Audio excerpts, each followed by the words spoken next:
Hello students, मेरे channel में आप सभी का स्वागत है। आज जो टॉपिक हम लेके आए हैं वो है principle of inheritance. Principle of inheritance, आनुवंशिकता के नियम। प्रिंसिपल ऑफ इनहेरिटेंस, ऐसा आपको देख के लग रहा है कि प्रिंसिपल ऑफ इनहेरिटेंस बहुत कठिन है। नहीं नहीं, 12th क्लास के बच्चों के लिए बिल्कुल कठिन नहीं है, लेकिन क्लास 10th के बच्चे लोगों के लिए प्रिंसिपल ऑफ इनहेरिटेंस थोड़ा सोचना पड़ेगा इन लोगों को कि ये कौन सा टॉपिक है और बायोलॉजी में हमें कैसा टॉपिक पढ़ना है। मेंडल्स लॉ ऑफ इनहेरिटेंस, जब इनहेरिटेंस की बात आती है तो मेंडल्स लॉ ऑफ इनहेरिटेंस की बात आती है। मेंडल ने इनहेरिटेंस की व्याख्या की। मेंडल्स के द्वारा ही आप जानते हैं, इस सब बात को ऐसा नहीं है, माता पिता से कुछ गुण अपने बच्चों के पास आ जाते हैं। ये बात तो सब बच्चे बचपन से ही जानते हैं, क्योंकि बचपन से ही बच्चों को कहा जाता है अरे ये तो ये बिल्कुल मम्मी जैसे दिखती है, किसी को कहते हैं ये पापा जैसे दिखती है, लेकिन बीच बीच में ये कहते हैं कि नहीं, इसकी जो आंखें हैं वो अपने दादी जैसी है, या इसका ये वाला भाग जो है अपनी नानी जैसे दिखता है। तो प्रिंसिपल ऑफ इनहेरिटेंस आपको बिना जाने बिना पढ़े ही आपको पैदाइशी ये सब चीजें सुनने को मिलती रहती हैं कि इसके लक्षण इसके पास आए, इसके लक्षण इसके पास आए। इसका मतलब क्या हुआ कि मेंडल ऑफ इनहेरिटेंस में हम ये पढ़ेंगे कि कैसे माता पिता से गुण जो है वो बच्चों तक ट्रांसफर होते हैं। ये हम पढ़ेंगे मेंडल्स लॉ ऑफ इनहेरिटेंस। इसका नाम मेंडल्स लॉ ऑफ इनहेरिटेंस इसलिए पड़ा क्योंकि मेंडल जो है उन्होंने इसके कुछ नियम प्रतिपादित किए, और ये बहुत पहले की बात है। ये बात है 1856 से लेकर के 1863 तक इन्होंने एक्सपेरिमेंट किया, और इन्होंने अपने एक्सपेरिमेंट के लिए पी प्लांट को चुना। पी प्लांट को चुना। पी प्लांट मतलब मटर के पौधे को चुना। मटर के पौधे को चुनने के लिए का कारण क्या था? तो मटर के पौधे को चुनने का सबसे बड़ा कारण ये है कि ये सीजनल प्लांट है, एक सीजन में ये होता है, और इसमें बहुत सारे तरीके हैं इसके पॉलिनेशन के। इसके पॉलिनेशन में इसमें क्रॉस पॉलिनेशन भी होता है, इसमें सेल्फ पॉलिनेशन भी होता है। तो इस प्रकार से कुछ सेल्फ पॉलिनेटेड शुद्ध प्लांट भी ले सकते हैं इसमें। अब ये शुद्ध प्लांट क्या है और अशुद्ध प्लांट क्या है, ये सब हम आपको आगे धीरे धीरे करके बताते चले जाएंगे। तो मेंडल ने पी प्लांट लिया, और पी प्लांट लेकर के उन्होंने 7 करेक्टर्स, यहाँ करेक्टर देख रहे हैं आप, ये 7 करेक्टर इन्होंने चुना। स्टेम की हाइट है, छोटा है कि बड़ा है पौधा। फ्लावर का कलर है वायलेट है कि व्हाइट है। फ्लावर का पोजीशन है एक्साइल है कि टर्मिनल है। बोर्ड का शेप है, ये कंस्ट्रक्टेड है कि पूरा राउंडेड है। बोर्ड का कलर है ग्रीन है कि येलो है। शीट का शेप है कि राउंड है कि रिंकल है ना, या फिर दूसरा और भी शीट का कलर इसने लिया, वो है येलो है या ग्रीन है। तो इस तरह से 7 करेक्टर मेंडल ने छांटे थे, और इस 7 करेक्टर पर इन्होंने स्टडी की थी। सबसे पहली बात ये था कि पी प्लांट जो है वो बहुत इजीली अवेलेबल है, कहीं पर भी उपलब्ध हो जाता है, और उपलब्ध होने के साथ साथ ही ये क्या करता है कि ये इसका लॉन्ग लाइफ बहुत लंबा नहीं है। आप अनुमान लगाइए, सोचिए आप कि कहीं किसी बड़े एनिमल पे किसी ने काम करना शुरू किया इस तरह से, तो जब काम करेंगे, जेनेटिक का कोई काम करेंगे, जीन का कोई काम करेंगे, तो यदि कहीं ह्यूमन पे करेंगे तो ह्यूमन जो करने वाला वैज्ञानिक है, हो सकता है कि वही समाप्त हो जाए, लेकिन वो व्यक्ति जिंदा रहे। तो हमको एक्सपेरिमेंट करने के लिए किसी ऐसे ऑर्गेनिज्म की जरूरत पड़ती है जिसकी लाइफ लाइफ स्पॉन जो है वो कम हो, जिसका बार बार एक्सपेरिमेंट कर सकते हैं और उसका बार बार रिजल्ट देख सकते हैं। तो पी प्लांट जो है वो सीजनल प्लांट होता है, इसीलिए इस पर एक्सपेरिमेंट करना सरल था। अब देखिए, सबसे पहला काम जो मेंडल ने किया, वो मेंडल का सबसे पहला काम जो था, वो काम था कि इन्होंने पौधे के हाइट को सबसे पहले लिया, प्लांट की हाइट को सबसे पहले लिया। और प्लांट की हाइट को सबसे पहले लेने के बाद मेंडल ने जो काम किया वो ये था कि ये देखिए, एक उन्होंने लंबा पौधा लिया, यहाँ पर आप देखिए एक लंबा पौधा लिया, और लंबा पौधा लिया लॉन्ग प्लांट, और एक ड्रॉप प्लांट लिया, छोटा पौधा लिया। अब क्या हुआ कि इन दोनों को क्रॉस कराया, एक मेल लिया एक फीमेल है।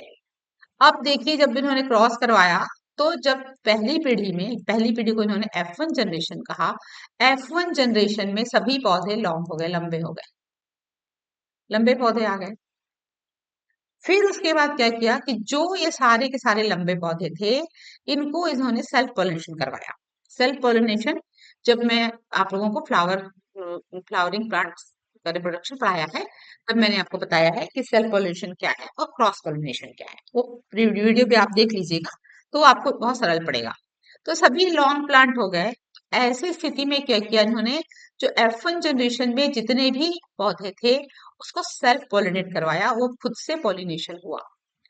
सेल्फ पोलिनेशन होने के बाद देखिए, ध्यान से सुनिए, F1 जनरेशन में सभी लॉन्ग है। फिर उन्होंने दूसरे जनरेशन में देखा, तो 3:1 रेशियो में देखा उन्होंने कि 3:1 रेशियो में देखा कि यदि कहीं 4 पौधे हैं, तो 3 पौधे तो लॉन्ग हो गए, लंबे हो गए, लेकिन एक पौधा जो है वो ड्वार्फ हो गया। कैसे हो गए आप ये? यहाँ पर तो F1 जनरेशन में कहीं पर भी यहाँ पर छोटे पौधे का कोई गुण था ही नहीं। ऐसी स्थिति में मेंडल ने फिर धीरे धीरे करके इस पर एक्सपेरिमेंट करना शुरू किया, और मेंडल ने एक्सपेरिमेंट किया। एक्सपेरिमेंट करके मेंडल ने बहुत सारी चीजें बताई, और उन बहुत सारी चीजों में उन्होंने ये बताया, यहाँ पर आप देखिए कि जब उन्होंने क्या बताया उन्होंने, इसके बाद फिर मेंडल ने बहुत सारी बातें रखी अपनी, और ये बातें क्या थी कि जितने भी करेक्टर होते हैं अपने पेरेंट्स से ऑफस्प्रिंग तक जो आते हैं, उसको उन्होंने ट्रैट वर्ड बोला। अभी हम इसको जीन कहते हैं, पर उन्होंने क्या बोला कि ट्रैट वर्ड बोला, जैसे कि यहाँ पर बताया। और ये जो है वो हमेशा एक पेयर में होते हैं। इसमें होते हैं, पेयर में होते हैं। जैसे कि लंबाई, लंबाई के लिए जो ट्रेट है या जो जीन है वो दो होंगे। एक होगा कैपिटल टी, और दोनों कैपिटल टी होंगे। और टॉफनेस के लिए उन्होंने बताया कि करेक्टर सेम है लेकिन ट्रेट अलग है। देखिए, करेक्टर सेम है, दोनों ही लंबाई का करेक्टर है, एक पौधा लंबा है, एक पौधा छोटा है।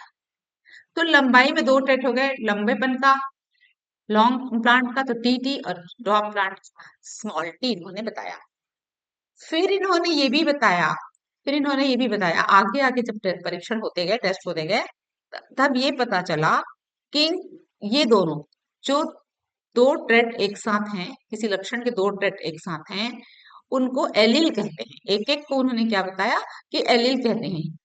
Allele is one of the two or more alternative form of gene that code for the same trait but produce different characteristic। ये देखिए, ये और ये एक दूसरे के एलील। करेक्टर सेम है लंबाई का, लेकिन लंबाई का करेक्टर सेम होने के बाद भी दोनों दोनों के ट्रेट जो है वो अलग अलग हैं। एक में लंबाई का गुण होता है और एक में बौनेपन का गुण होता है। कभी कभी ये लंबेपन का गुण और बौनेपन का गुण एक साथ भी आ जाते हैं। ऐसे करेक्टर को कहते हैं हेटेरोजाइगस कंडीशन। जब दोनों जब लक्षण के एक एक ट्रेट एक साथ आ गए, तब इसको हम कहते हैं होमोजाइगस कंडीशन कहते हैं। और जब दोनों एक साथ रहते हैं, दोनों लंबाई के कैरेक्टर हैं, और दोनों के दोनों लंबाई के कैरेक्टर हैं, और एक लंबा है और एक दूसरा जो है वो छोटा है, दोनों यदि कहीं एक समान ट्रेट हैं तो उसको होमोजाइगस कंडीशन कहते हैं, और यदि कहीं अलग अलग हैं तो उसको हेटेरोजाइगस कंडीशन कहते हैं। इसके बाद एक चीज और उन्होंने शब्द दिया, तो उन्होंने जो दूसरा शब्द दिया वो था जीनोटाइप, और फिर उसके बाद था फिनोटाइप। इन्होंने जो शब्द दिया जीनोटाइप और फिनोटाइप, जो जीनोटाइप और फिनोटाइप शब्द दिया, मैं वो आप लोगों को अच्छे से समझाती हूँ, उसको आप बहुत अच्छे से समझिए। जैसे कि फॉर एग्जाम्पल आप देखिए कि यहाँ पर मान लीजिए इस जगह पर यहाँ पर एक ये एक ग्लास है, और इस ग्लास में यहाँ पर पूरा का पूरा मिल्क भरा हुआ है, दूध भरा है, मिल्क है ये। यहाँ पर एक दूसरा ग्लास है, ये जो ग्लास है, इस ग्लास में पानी भरा हुआ है, ये वहां पर पानी भरा है। यदि इन दोनों को एक ही ग्लास में इसको डाल दिया, दोनों को मिक्स कर दिया, दोनों को मिक्स करने के बाद भी यहाँ पर आपको दिखेगा, कहीं पर अलग अलग नहीं दिखेगा कि ये दूध है कि पानी है। बाहर से देखने पर आप कहेंगे कि ये मिल्क ही है, जब तक कि आपको पता नहीं चलेगा कि वाटर और मिल्क को मिलाया गया है तब तक आप इसको मिल्क ही कहेंगे। तो देखिए यहाँ पर दो अलग अलग चीजें हैं, एक दूध है और एक पानी है, फिर भी ये क्या दिख रहा है, दूध ही दिख रहा है। दो अलग अलग कैरेक्टर मैंने अभी आपको बताया कि किसी भी कैरेक्टर के लिए यहाँ पर ये देख लीजिए दो ट्रेड हैं, ये दिख रहा है, ये लंबेपन के लिए है और ये पौनेपन के लिए है। तो लंबेपन के लिए ये है लॉन्ग प्लांट, टाल प्लांट, और ये है डॉग प्लांट। टाल प्लांट और डॉग प्लांट दोनों के लिए ये करेक्टर है, लेकिन जब दो को मिला दिया दो अलग अलग है, मान लीजिए ये कैपिटल टी और स्मॉल टी दोनों साथ साथ हैं, लेकिन बाहर से वो क्या दिख रहा है, लंबा ही दिख रहा है, टॉल दिख रहा है। जब ये टॉल ही दिख रहा है, जबकि इसमें दो करेक्टर मिले हैं, टॉलनेस भी है और डॉर्कनेस भी है, तो ऐसे करेक्टर जो जीन के भीतर रहते हैं उनको हम कहते हैं जीनोटाइप। लेकिन ऐसे करेक्टर जो बाहर दिखते हैं उसको हम कहते हैं फिनोटाइप। क्लियर हो गई होगी ये बात, जो करेक्टर जीन में पाए जाते हैं उस करेक्टर को जीनोटाइप कहते हैं, और जो करेक्टर जो है वो बाहर दिखता है, शरीर के बाहर दिखाई देता है, उसको फिनोटाइप कहा जाता है। तो जीनोटाइप और फिनोटाइप करेक्टर जो होते हैं, इसका क्या सिग्निफिकेंस है ये भी आप समझ जाएंगे, इसका सिग्निफिकेंस। और फिर वही बात आई, जब ये बात आई कि जीनोटाइप और फिनोटाइप अलग अलग है, तब फिर ये वाली बात आती है कि ये जो दो ट्रेट होते हैं, यहाँ पे ट्रेट लिखा है या जीन लिखा है, तो एक जो जीन है वो दूसरे जीन पर प्रभावी है। प्रभावी है मतलब वही उसका प्रभाव दिखाता है। जैसे कि मैंने फिर से बता रही हूँ आपको, मान लीजिए रेड कलर है और रेड कलर में आपने कहीं व्हाइट कलर मिला दिया, मिलाने के बाद वो रेड ही दिखेगा। तो एक कलर अपने आप को मिलाने के बाद भी अपने आप को सामने प्रोड्यूस करेगा, सामने दिखाएगा, वो डोमिनेंट है, और जो नहीं दिखेगा वो है रिसेसिव। तो इसने बताया कि ट्रेड दो प्रकार के होते हैं, एक डोमिनेंट ट्रेड होता है जो दूसरे रिसेसिव ट्रेड के सामने अपने आप को उभार करके लाता है, अपने आप को शो करता है, उसको डोमिनेंट ट्रेड कहते हैं। और जो अपने आप को दूसरे के सामने में नहीं दिखा सकता उसको रिसेसिव ट्रेड कहते हैं। इस तरह से आप देख रहे हैं कि कैसे कैसे धीरे धीरे करके इनके जो इसने बहुत इन्होंने बहुत सारे ऐसे ऐसे वर्ड दिए जो आपको समझ में आता है, धीरे धीरे करके जेनेटिक्स समझने में इसको सहूलियत होने लगी कि किस तरह से उन्होंने इस तरह से कुछ उन्होंने टेक्नोलॉजिकल वर्ड्स दिए हैं। अब धीरे धीरे करके जीन के बारे में पता चलने लगा। जब मेंडल का समय था तब जीन के बारे में पता नहीं था। अब देखिए कैसे समझ में आया कि वास्तव में दोनों टॉलनेस और डॉर्कनेस दोनों का करेक्टर मिक्स हो गया है कि नहीं मिक्स हुआ है, ये कैसे समझ में आया, ये भी मैं आप लोग को यहाँ पर क्लियर करती हूँ। अब देखिए, जैसे कि यहाँ पर आप देख रहे हैं, यहाँ पे देखिए एक ये टॉल प्लांट और ये डॉग प्लांट है, दो प्रकार के गैमेट बनेंगे। ये यहाँ पर बना टी और यहाँ पर ये बना टी। इससे एक ही गैमेट एक ही प्रकार का बनेगा, दो बनेंगे एक ही प्रकार के गैमेट बनेंगे। जब इनके बीच में क्रॉस होगा तो सभी बनेंगे capital T small T, capital T small T. इधर भी बनेगा वैसे ही कैपिटल टी स्मॉल टी और कैपिटल टी और स्मॉल टी। मैंने पहले ही बताया कि F1 जनरेशन में सभी पौधे जो है वो कैसे हो गए, टॉल हो गए। अब सभी पौधे टॉल हो गए, लेकिन जैसे ही F2 जनरेशन आया कुछ पौधे जो है वो छोटे हो गए, कुछ पौधे छोटे हो गए, छोटे हो गए कुछ पौधे, कैसे छोटे हो गए, जहां पर तो सब लंबे हैं। लेकिन वही बात आई कि हो सकता है कि इनके ट्रेट जो है वो अलग अलग होंगे, लेकिन उभर करके कुछ और आया है, मतलब जीन में ये कैपिटल टी और स्मॉल टी का कॉम्बिनेशन है और बाहर में ये टॉल दिख रहे हैं। अब फिर इन्होंने क्या किया, फिर से इनके बीच में क्रॉस करवाया, तो एक गैमेट बना कैपिटल टी, एक से बना स्मॉल टी। यहाँ पर भी एक बना कैपिटल टी और एक बना स्मॉल टी। इनके बीच में जब क्रॉस हुआ कैपिटल टी स्मॉल टी, और यहाँ पर ये देखिए आप कैपिटल टी और ये स्मॉल टी, तब बना क्या चीज, यहाँ पे देख लेते हैं इसको, ये कैपिटल टी और ये स्मॉल टी। अब देखिए क्या बना, कैपिटल टी टाल टाल है, कैपिटल टी स्मॉल टी भी टाल है, और कैपिटल टी स्मॉल टी भी टॉल है, लेकिन एक यहाँ पर बन गया ड्वार्फ प्लांट। इसी से मेंडल को समझ में आया कि जो डॉर्फिज्म छोटेपन का, बौनेपन का करेक्टर जो है, डॉर्फ प्लांट होने का जो करेक्टर है, वो F1 जनरेशन में छुपा रहता है, लेकिन वो F2 जनरेशन में दिखने लगता है। F1 जनरेशन में ये छुपा है और F2 जनरेशन में ये दिख रहा है। तो छुपा कहाँ था? छुपा था ये जीन में। एक जीन ने उसको, एक जीन के करेक्टर ने दूसरे जीन के करेक्टर को दबा दिया। टॉलनेस के करेक्टर ने डॉर्फनेस के करेक्टर को दबा दिया। तो दबाने के कारण से F1 जनरेशन में सभी टॉल हो गए, लेकिन F2 जनरेशन में कुछ जो है वो टॉल हुए और कुछ प्लांट्स जो है वो ड्वार्फ भी हो गए। इसको देखते हुए मेंडल ने फिर क्या किया, कुछ रूल्स बनाए।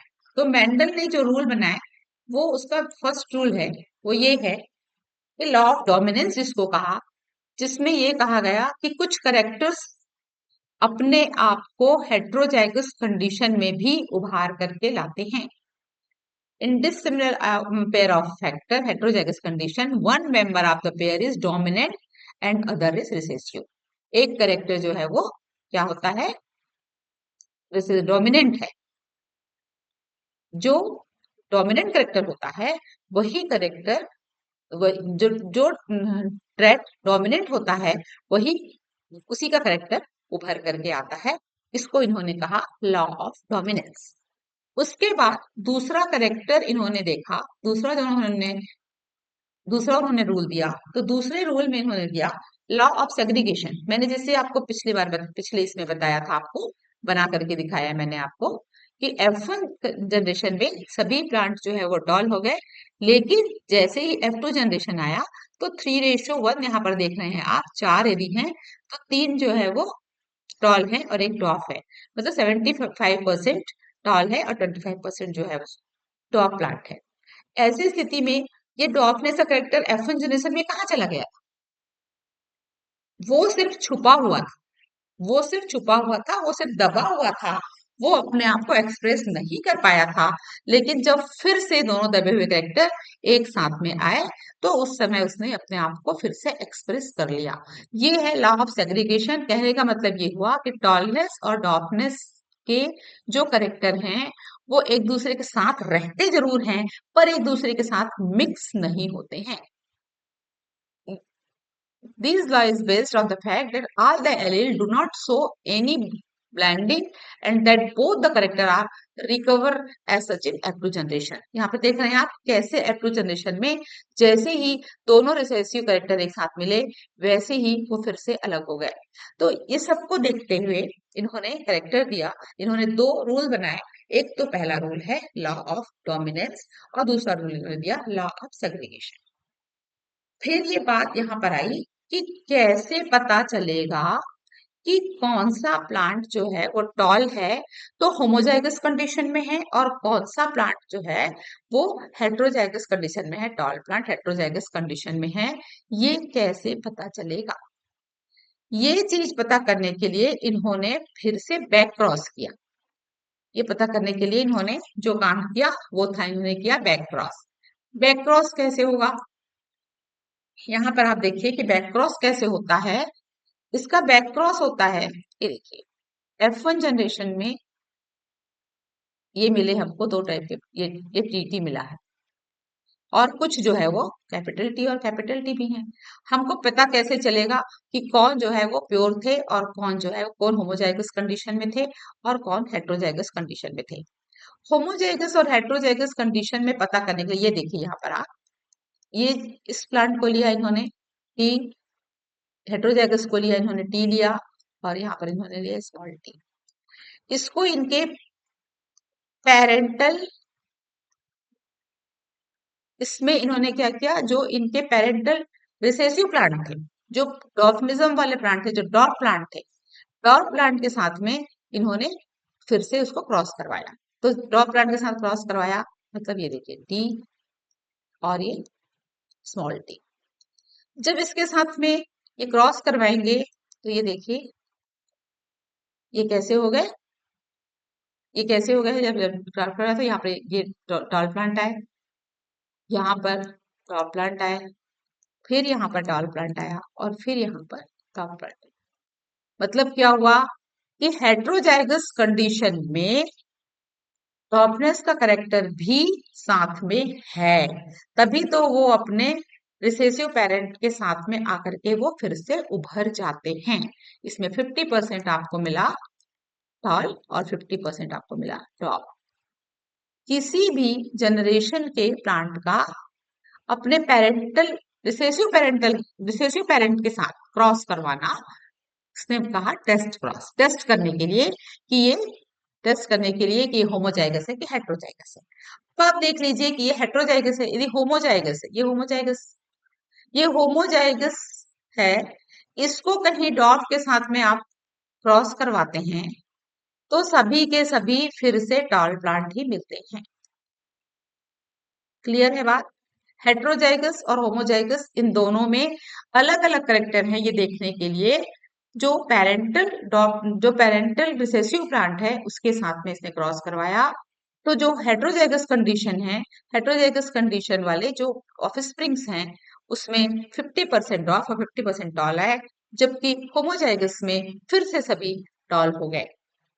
तो बैकक्रॉस किसको बोलते हैं? बैकक्रॉस कहते हैं जब ऑफस्प्रिंग का अपने रिसेसिव पेरेंट के साथ में क्रॉस करवाया जाता है, उस कंडीशन को यहाँ पर उस कंडीशन को कहते हैं टेस्ट क्रॉस।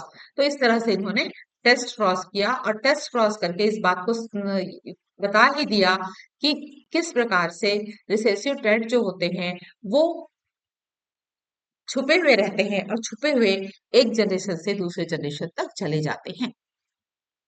इसके बाद मेंडल्स के लॉ को किसी ने माना नहीं था।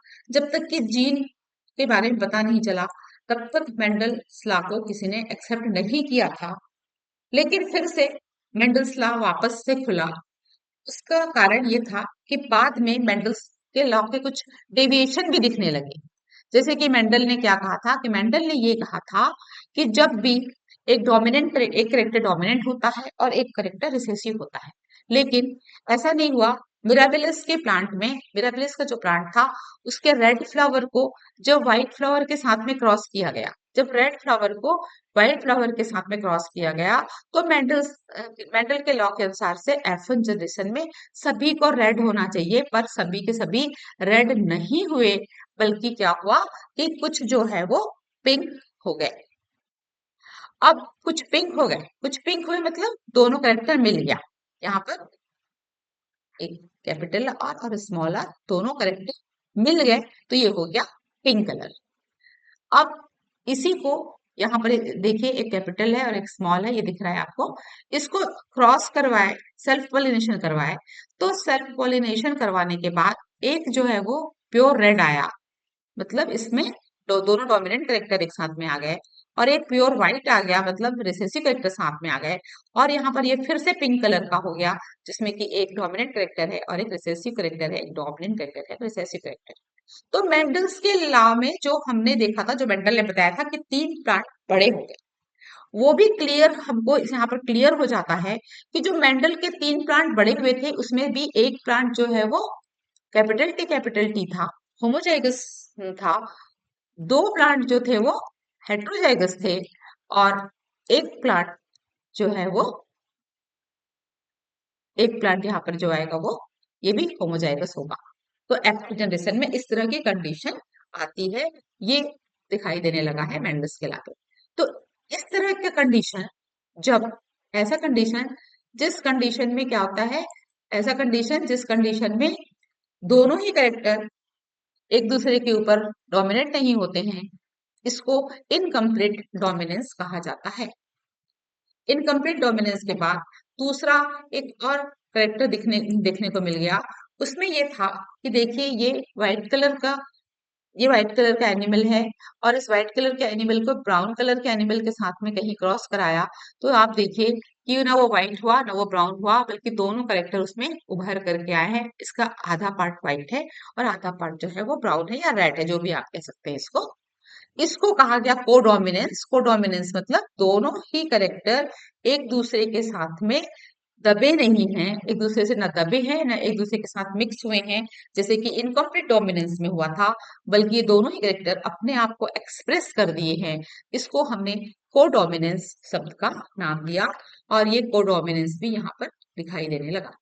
ये सब मेंडल्स लॉ के डेविएशन है, धीरे धीरे करके जब जेनेटिक प्रॉपर्टी पता चलती गई तब पता चला कि ये किस तरह से होते हैं। ब्लड ग्रुप आपने देखा होगा, जब मेरे वीडियो में ब्लड का चैप्टर है उसमें मैंने बहुत क्लियर किया है ब्लड ग्रुप। तो यहाँ पर आप ब्लड ग्रुप देखिए तो ब्लड ग्रुप में क्या होता है कि मल्टीपल एलील है, ए बी, ए बी और ओ, ए बी और ओ, इसको एक्सप्रेस करने के लिए 6 टाइप के जीनोटाइप हैं। कैपिटल ए से ए ब्लड ग्रुप बनता है और कैपिटल ए और ए और ओ, ए और ओ यदि मिल जाते हैं तो भी ए ब्लड ग्रुप बनता है। मतलब ओ ब्लड ग्रुप जो है वो रिसेसिव है।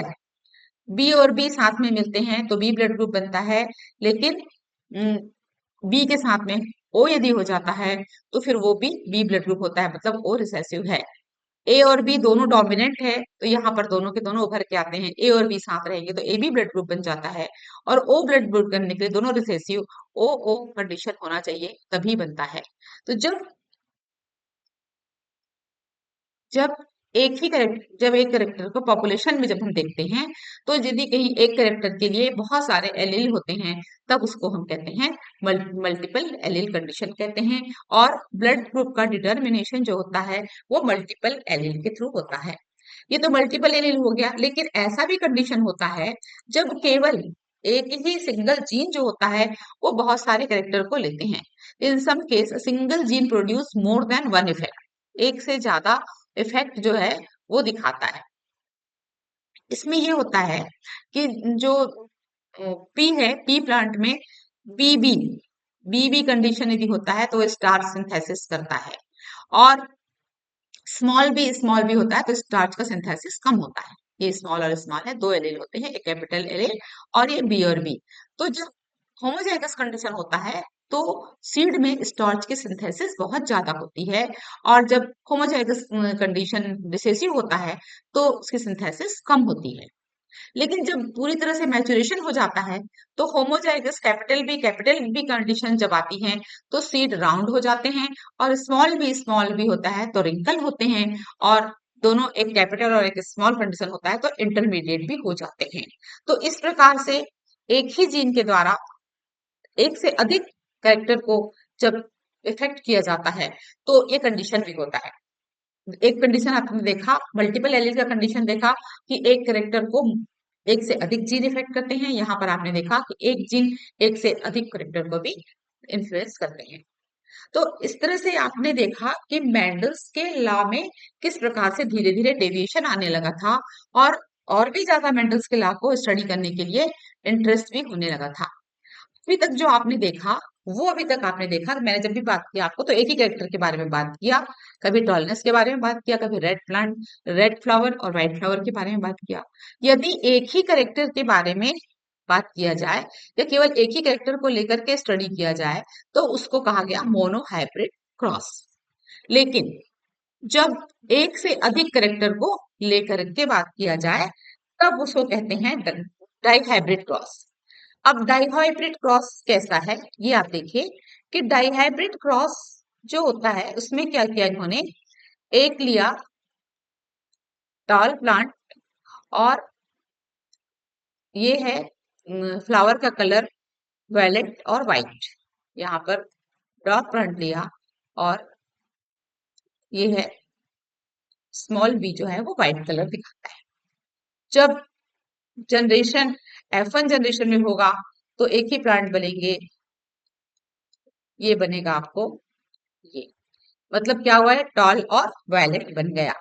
अब इस टॉल एंड वायलेट और टॉल एंड वायलेट इसके बीच में क्रॉस करेंगे तो ये बनेगा, इसमें कितने लिमिट बनेंगे, एक कैपिटल टी और एक बनेगा, एक कैपिटल टी बना और एक ये capital T small T capital B, ये बना, ये वाली कंडीशन बन करके तैयार हुई। फिर इसको क्रॉस कराइए आप, इस तरह से क्रॉस होगा, ये सेम 4 टाइप के गैमेट बने और 4 टाइप के गैमेट बने और 4 टाइप के गैमेट बन करके इसका क्रॉस हुआ, इसमें 4 गैमेट बन गए। इसका इसके साथ ये देखिए, पहले फर्स्ट F1 जनरेशन में ये कंडीशन आएगी और F1 जनरेशन के बाद ये जितने भी थे इसे चार चार प्रकार के गैमेट बने। अब जो 4 प्रकार के गैमेट बने, वो 4 प्रकार के गैमेट इस तरह से बने। पहले कंडीशन में आप देखिए, ये टॉल है और वायलेट है, ये भी टॉल और वायलेट है, ये भी टॉल और वायलेट है, ये भी टॉल और वायलेट है। इस तरह से आप देख रहे हैं, तो 9 रेशो, यहाँ पर जो रेशो मिला हमको वो रेशो था 9:3:3:1 का रेशो हमको मिला। 9:3:3:1 का रेशो हमको मिल रहा है। ये देखिए 9:3:3:1। 9:3 मतलब क्या हुआ, ये टॉल और वायलेट है। 9 जो है वो टॉल और वायलेट है। 3 जो है वो टॉल और वाइट है। 3 जो है वो डॉर्फ और वायलेट है। और 1% जो है वो डॉर्फ और वाइट है। पेरेंटल कंडीशन क्या थी? पेरेंटल कंडीशन थी कि प्लांट जो है वो टॉल और वायलेट थे और डॉर्फ और वाइट थे। लेकिन ये नया कॉम्बिनेशन हो गया कि टॉल के साथ में वाइट भी हो गया और डॉर्फ के साथ में वायलेट भी हो गया। इसी कंडीशन में एक नया लॉ दिया मेंडल ने, वो है लॉ ऑफ इंडिपेंडेंट असॉर्टमेंट। यदि एक से अधिक करेक्टर साथ में होंगे तो सारे के सारे करेक्टर एक के साथ में एक के साथ में ही पेरेंट ऑफस्प्रिंग में जाने के लिए बाध्य नहीं होंगे।